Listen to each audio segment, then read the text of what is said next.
शेत टमाटो जसा माल आहे ना, समजा 20-25 लावून आणि 35-30 रुपये आहे.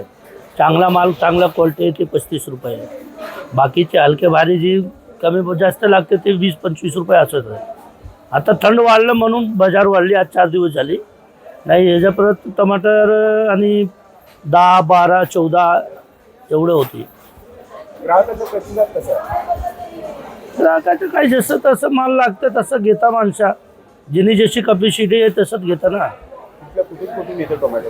टमाटो आपला इथे नारायणगाव लावून नंतर नाशिक, नारायणगाव आणि सातारा, बारामती सर्व आहेत आणि बाहेरचे पण येते. बाहेर काय जरा इथे मुंबईचे ना बाहेर जातो आणि गुजरात झाली आपला ते काय म्हणजे बाहेर सर्व बाजार जास्त आहे म्हणून इथे बाजार वाढली. कधीपर्यंत दर म्हणजे स्थिर होतील असं काय वाटतं? असं काही नाही बोलू शकत नाही. आज तुमचं नाव? बानू प्रताप. आवक वाढली की कमी झाली? नाही, आवक कमी झाली. आधी किती यायची आता किती येत आहेत? काय ट्रकमध्ये काय सांगू शकतो? किती गाड्या यायची आधी? ती कमी से कमी 35-40 गाडी आहेत टमाटोची.